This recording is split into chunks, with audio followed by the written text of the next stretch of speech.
You're watching Global Trade This Week with Pete Mento and Doug Draper.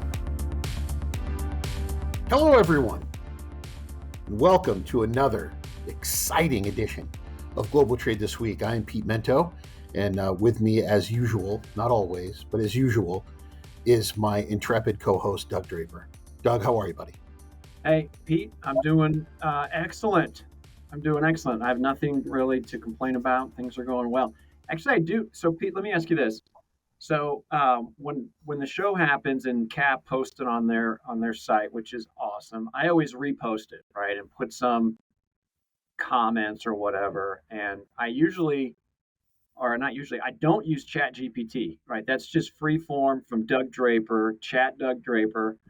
It's the raw feed, Doug Draper raw feed. Yeah. So anyway, I showed my wife last week. So I'm like, I'm pretty proud of this one because it made a reference to Animal House. It made a reference to Boston Red Sox baseball. And then I dropped a rhyme that was really cool at the end of it. And I'm like, she read it and she's like, okay, that's nice. And I'm like, don't you get all those references? And she's like, no. I'm like, right here, pledge pin, Animal House when they were going through and giving. And then Big Poppy, he's the pitch hitter for the Boston Red Sox. Anyway, the reason I bring that up is I just hope that I get excited about my post, and I'm hoping that some of these obscure references that our audience and people are reading, they're like, ha ha ha, I understand what he's doing there. Otherwise, it just goes into the void of www.com, and people are like, these guys are bizarre. So. I don't know. I'm going to keep doing it, but do you think those references are too obscure? All the random stuff that we talk about? Of course I don't. And Doug, I think this is one of the fundamental differences between men and women. Men remember an inordinate amount of really trivial stuff. Like one of the things that I'm constantly reminded of whenever I'm in a large group professionally with women that I work with is, they don't remember all these stupid movie lines that we remember. Yeah. I was at a dinner once, and one of my colleagues was getting really fired up, and I said, "Lighten up, Francis." Right? From Stripes, and I thought it was funny, and my male coworkers all thought it was funny, but none of the women were like, "What do you mean? His name's not Francis." Seminal work, Bill Murray, 1978, Stripes, one of the funniest movies ever made. Yeah. I've seen that. Like, the fact that you don't remember it. So I just don't. It's not the top of my mind. I have much more important things in my head. Yeah. And I think that I can speak for myself. My brain is full of completely meaningless crap. Like, did the Germans give up? Or did we give up when the Germans bombed Pearl Harbor? I mean, I remember all that stuff. So, Doug, I'm with you. But I think it's more of a gender-specific thing than anything else. Good. Well, you make me feel a little bit better. Yeah. No, you're good, buddy. When your coworker said his name isn't Francis, you should have said, "Hello, McFly. What's up?" Yeah, I think they might have gotten McFly, but no, probably not. No. I will say, Doug, that my daughter, when I showed her Back to the Future, loved it. I think that's a film that stands up 40 years later? Yeah. Yeah, it's good. Yeah, I did the old John Hughes movies. We watched Breakfast Club with my kids. Yeah. And even Pretty in Pink, and they were like, "This is so slow and boring," that they literally got up halfway through the show and like, "Dad, this is dumb. I don't get it. It's too slow," and walked out. The audacity! I know. Have you shown them Uncle Buck, also a John Hughes film? I didn't know that. No, I haven't. I personally have not seen that. Oh, dude! I know it's John Candy, right? Yeah, brilliant, funny movie. Yeah, definitely. And that's family friendly. I would 100% show that I think I showed it to my daughter when she was like 9.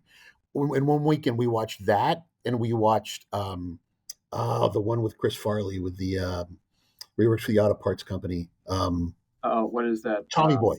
Tommy Boy, yeah. In one weekend, I thought she was laughing so hard, I thought she was going to go into seizures. She laughed so hard at those two movies. Good. That made me feel good as a parent, Yeah, look at that. You're raising her right. So, cool, brother. I'm going to kick this thing off and get this party started, right? So, here's my first topic, and I want to call out that we spoke about this. It may not have been the first across the country, but as far as bringing it to people's attention, it was last week. We talked about the Norfolk Southern and the UP merger, right? Literally in the last 5 days, you can't read an article without talking about it. So I wanted to call out that we spoke about it before it became popular, and it looks like it's going to get positioned to possibly happen, right? And just like anything else in the world, a flashy headline draws people in to read an article, right? So anyway, I'm sure people have heard UP's buying Norfolk Southern. I think it's I don't know $85 billion. I thought I wrote this down here. Oh yeah, it's 85 billion, and enterprise value of like 300 billion, just something insane. First transcontinental railroad, and I was looking on LinkedIn, and there was this one guy that was just commenting time after time after time on this post that said, "Hello, McFly, like this transcontinental railroad happened 156 years Right. ago, so it's not necessarily new." But anyway, the industry impact, it's a good story. Hey, we're connecting the world, coast to coast type of thing. So, a couple of key things I caught on this, Pete. Number one is once you combine these two companies, they're going to control 40% of all rail freight in the U.S. That's pretty big. Um, Operational efficiencies, I guess, right? I mean, it seems like the railroads are always talking about efficiency plans. So there's still connectors, right? Yes, it's coast to coast, but there's still you got to connect in Kansas City, you got to connect in Memphis, you got to connect somewhere, right? And those aren't miraculously fused together instantly, right? And then the one thing, Pete, that I don't think has had a lot of press is that don't forget about the unions, right? And I googled this morning or I chat GPT, how many unions are in the Union Pacific Railroad? 13, 13 different Uh, ones. Norfolk Southern, 13. So you don't think there's going to be some pushback and some challenges there? And then obviously the regulatory compliance, right? The Surface Transportation Board has to approve this, and it's going to be a big deal. So it's a flashy headline, which I can appreciate. There's talk about synergies, cost savings, benefit to the consumer. You still got unions. It still needs approval. They say this thing isn't happening until 2027. So yeah, it's good. I want to see what Warren Buffett has to say with his railroad and how they're going to respond with the CSX if all of a sudden the big four merge into the big two. It happened to accounting firms decades ago. We'll see. yeah. Doug, I think unless there is a podcast that is specifically focused on the railroad industry, I don't think you'll find a more pro railroad group of guys than Global Trade This Week. We are big believers, we're big boosters of the railroads. And that being said, I want to echo what you just said a moment ago. Is this too big? Is this too large of an organization? Are we running into the risk of taking away the opportunity of choice from consumers by really only having, at this point, it'd be what, like two major railroads? That's all it would be, right? Yeah. And is that going to be an antitrust issue? Is that going to be a problem with certain services only being for certain geographies with one company, and they can lock that down? Are there questions about infrastructure? And you're talking about an industry. Would you say it was $80 billion? This merger? Yeah, 85. You and I couldn't go out to San Francisco and raise $80 billion to start a railroad.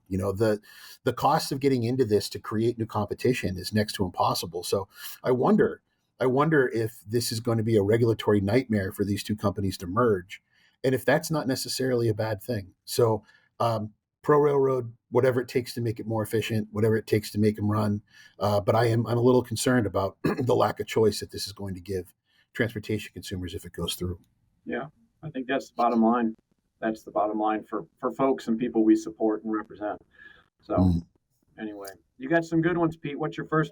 Well, I'm going to channel my inner Doug for my first one here, because I'm normally the pie in the sky kind of 4-year-old mentality of isn't everything possible, and I don't know if I agree with this one. So I was on a call with a wind power company who had told me about another wind power company called Radia, Radia, Radia, and they're in your backyard, Doug. They're a Colorado company.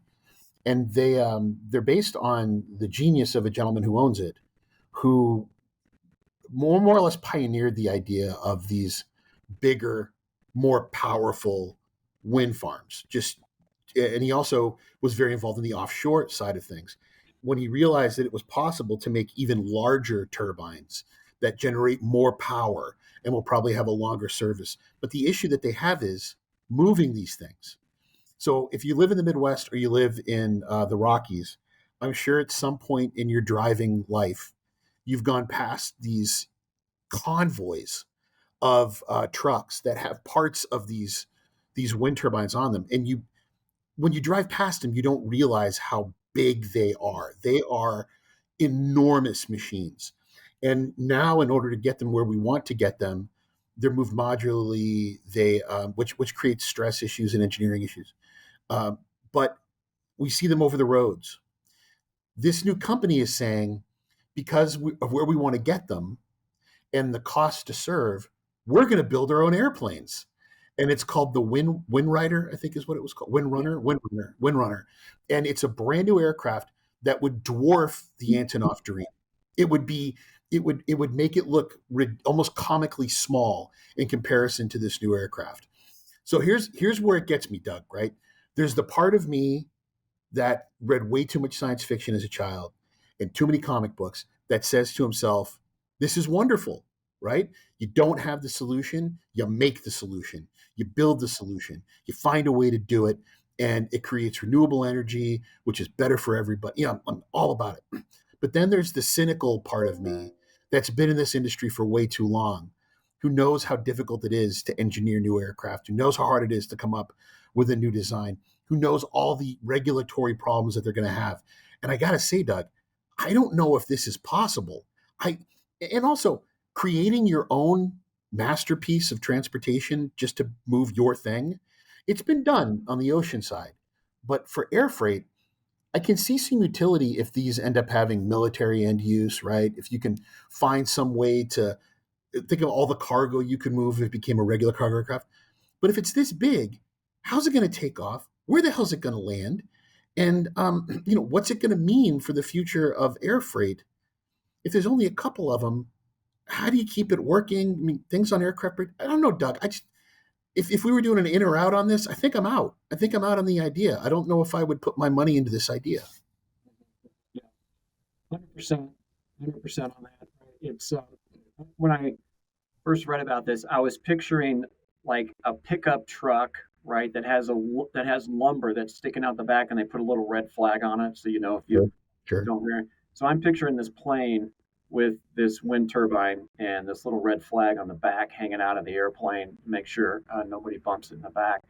But the one thing when I did a little research on this one, Pete, apparently it's you can't, it's transatlantic. Like there's no transatlantic range on this thing, right? So the Antonov could go all over the world. I've seen once at DIA. I was able to see. I didn't go on the tarmac or anything, but I was out at the airport and it was there, so I got to see it. But if this thing only is domestic and go basically north and south in North America, I think there's some limitations there. But even beyond that, like to your point, it still has to navigate the existing infrastructure of runways, et cetera. And any runway, in my opinion, that is close to a wind farm is going to be like a runway they set up at Burning Man, where it's just a piece of dirt. They're just trying to get things in there. So, you got to have to land it like at DIA. I know they would have long enough runways. It's one of the longest runways in the country, if not the world, that's there. But the wind farm isn't by DIA. It's like an hour and a half drive in eastern Colorado, right? So you're still going to have that over the road piece of it. So I think it's a moonshot idea. I think the infrastructure is going to limit its use in the fact that it can't fly over the ocean. So, but we'll see. I don't know. But what if that's the plan? Like, what if they think they can land it out in the middle of a plain somewhere? PL is that? No, it's still plain, PLANE, like a large desert rather than maybe that's it. But here's the deal, Doug. I'm putting it out there. All right. The gentleman that runs this company apparently lives in Boulder. That's not far away from the worldwide studios of Global Trade This Week. Right. And we would be happy to have him in person or to have him on the show remotely to come talk about this idea. I want to believe, Doug. I want to believe, but I'm just not there yet. And so we're putting it out there. I think his name's Mark. Mark, if you want to come on the show, I'm sure you've got a lot of things going on, but we'd be happy to have you talk to our worldwide, extremely engaged transportation audience about your idea. Yeah. Awesome call out. Awesome. Agree 100%. Any listeners know this gentleman or this company? We'll do the heavy lift, so to speak. But No pun intended. We'll reach out. So great call, Pete. I love that. Yeah. Cool. Come on, man. We're not gonna trash you. We want to hear your idea. Yeah. Agreed. So all right, take us to your favorite part, Doug. All right. It's halftime. It's brought to us by Cap Logistics. They run the show. Keenan's with us, literally behind the scenes, flipping the levers and pushing the buttons and all that stuff. So we can't thank Cap enough for giving us that platform week in and week out. So, all right. Here's my question to you, and I don't even know why this popped in my head earlier today, but I was putting some shoes on. So there's two types of people in the world. There's either shoe guys that love shoes and spend money, and you open up their closet and there's tons of shoes, whether that's Air Jordans or limited run productions or a super high end dress shoe. And then on the other spectrum is watch guy, right? If folks that have multiple watches, like a lot, 10, 15, 20, even more than that, right? I don't know. But so my question to you, Pete, are you a shoe guy, a watch guy, neither or both? I have been both. So friend of the show, Hector Estrada with Richemont, they own many of the very high end watch companies. He'll tell you that it is very much a collectible, very much a thing where people get into it and they really get into it. They appreciate the craftsmanship. The resale value on many of these, they only go up in value. So I do own a number of high end pieces, I believe is what we call them in the trade. But I'll tell you what, Doug, I never wear them.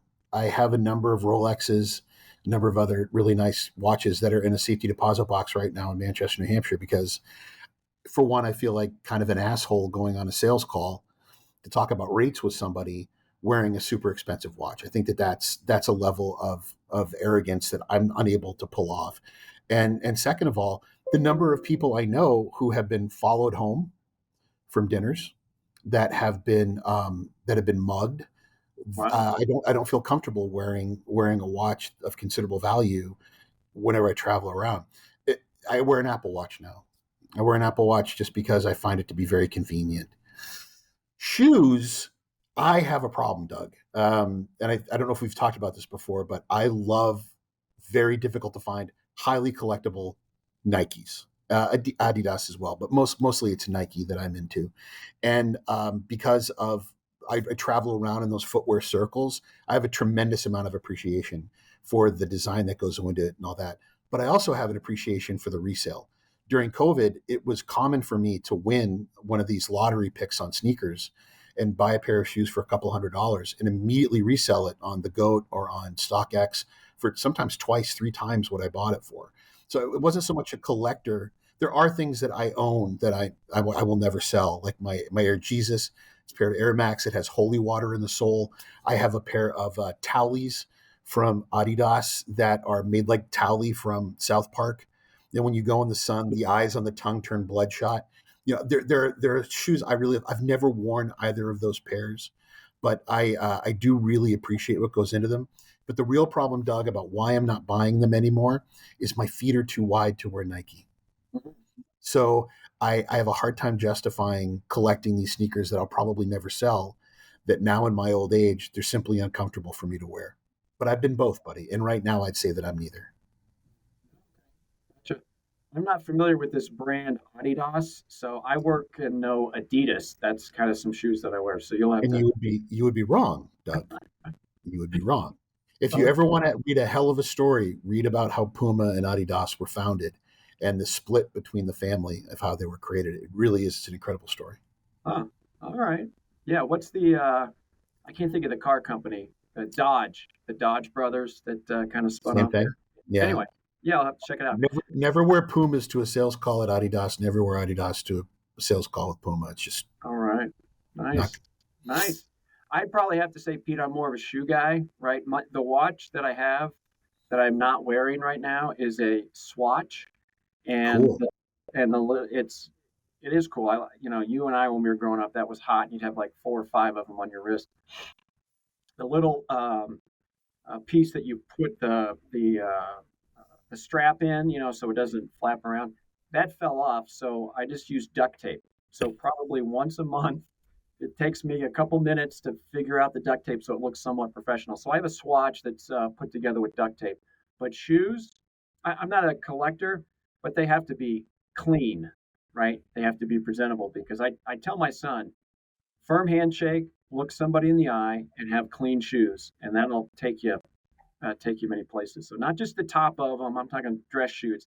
You got to hit the back, so when you're walking out the door, they can see your shoes are clean. So I'm a shoe guy. I have a decent amount of shoes, but they better be clean. Don't walk around with white shoes or white-soled shoes, which are very hip now, and have them all smeared up and dirty. Right? Show some respect, have some pride in yourself, and keep your shoes clean. I agree. Are you a guy that shines your own shoes, Doug? Oh yeah, yeah. Me too. Yeah, that was a big part of my freshman year at Maine Maritime Academy. Is I never learned how to shine shoes, and so they expected like a mirror-like shine at the academy, and I learned all the little tricks that people did, and there were guys I went to school with that could really buff those things up. I mean, they're beautiful. But now I really love when I'm traveling. If I'm dressed up, I love getting a shoe shine. I always tip the guy really well. If he does a good job, but I just love the idea of a guy who really knows what the hell he's doing, shining up my shoes. But Doug, you said what you said to your son. My grandfather always told me, right, to have clean shoes on, or have shine shoes, to look a man in the eye and shake his hand. That was another one of his big ones, and always smell good but not offensive. I said, what the hell does that mean? He said, have you can wear cologne or you can be freshly bathed, but don't have so much cologne that you're a distraction. And I've always remembered those 3 things. Yeah, I like it. All right. Well, I have some unusual feedback on your halftime, so I'll let you jump. Okay. All right. Well, Doug and I grew up. We were teenagers in the 80s, and in the 80s, and I guess in the 70s too, there was a genre of movies that really defined my sense of humor. And they were movies like Airplane or Police Squad or what was the one with the police? I can't remember. There was the third one that was about these police that were constantly getting into trouble. Movies like Blazing Saddles, right? They were absurd. They were simply absurd. The jokes were not a punchline joke. For the most part, they were sight gags. And if you weren't really paying attention to the movie, you weren't always going to get them. I loved these movies. And now that I've watched them again, I don't know if an 11 or 12-year-old should have been watching these movies, but I really, really did like them. And this weekend, there's a new Police Squad, which is Liam Neeson is playing the son of the original Frank Drummond. And he is involved in all the capers and all the sight gags and all the things that we were used to in those original films. And Doug, I will be going. I'm going to go this weekend. I'll find time on Saturday or Sunday afternoon to go and see it. Are you in or are you out, Doug, on these types of films? I couldn't wait to talk. 100% in. Love it. For all the things that you just said, this movie looks to be hilarious. It's going to be awesome, right? I mean, some of the outtakes and not the outtakes, but some of the promos are just, I laugh out loud. I'm like, I got to go see that. So huge fan. I mean, I'm thinking right now of some of these crazy ones, but yeah, all the movies that you had mentioned, and the one that I smiled at that you said that in no way could it be made today is Blazing Saddles. No, there's no way. No way in hell that movie would be made again. No, that is truly offensive. Yeah, it is. Yeah. It is. Mel Brooks is redoing Spaceballs, and I'm wondering just how far he's going to push it, because even Spaceballs was super, super out of hand. So, but that's another one. Spaceballs, same idea, right? They were just ridiculous. Yeah. Well, if there was a a game that we played, Is He Alive or Dead? I would have thought Mel Brooks is no longer with Nope. us. So is he still Still with alive? us. Yeah. Yeah. I remember seeing Spaceballs with my mother and my father, and my dad and I just roared. We roared the whole start to finish. And my dad didn't like Star Wars, but he got a kick out of that movie. And when we left and we got in the car to go home, my mom just looking at the two of us like, I don't know why you thought any of that was funny. And I'm not trying to be mean about it, guys, but nothing that we watched in the past 90 minutes made me want to laugh anything like you two idiots just laughed. Yeah. But still, I think about stuff from those movies like Airplane, the part where they're all taking turns slapping the lady in the aisle because she's being hysterical. I can't stop laughing when I think about some of the things in those movies, or the Hare Krishnas getting into fistfights. I mean, who comes up with this? But I'm Yeah. so happy that they did, and I'm so happy it's coming back. Yeah. Oh, I'm with you. I'm with you there. So good. Well, that's it. That's halftime. Brought to us by Cap Logistics, and we'll move on to the second half of the show. I'll You're jump up. in. I'll jump in. You can finish this off. This is kind of along your lines, and there's been so much talk about tariffs. I think every week we talk about tariffs in some form or fashion. But the latest, well, it may not be the latest because I think there's some things going on with China that you posted on recently. But the EU tariffs, that's what I want to talk about today in the agreement. And the thing I've noticed with these tariff deals, Pete, is that again, there's a big headline, and then you peel it back, and you're like, where are the details here, right? And all the details are TBD, right? And so, there's a couple on the EU tariff, the 15% across the board, but there's still 50% on steel. Cars are a little bit better, auto parts are better, semiconductors and alcohol is still to be determined. And then I think there were some investments that were committed into the U.S. Right? I think there was $600 billion or 750 on purchases of energy, and then additional investments into the U.S. The thing is that these are commitments to buy, but they're non-binding, right? Right. So you walk out of there and like, that's great, that's great. This covers some of it, but there's still all this ambiguity. But we're done and we move on, right? But that's not really the case. So people are left still a little uncertain about, well, I make this thing in Germany.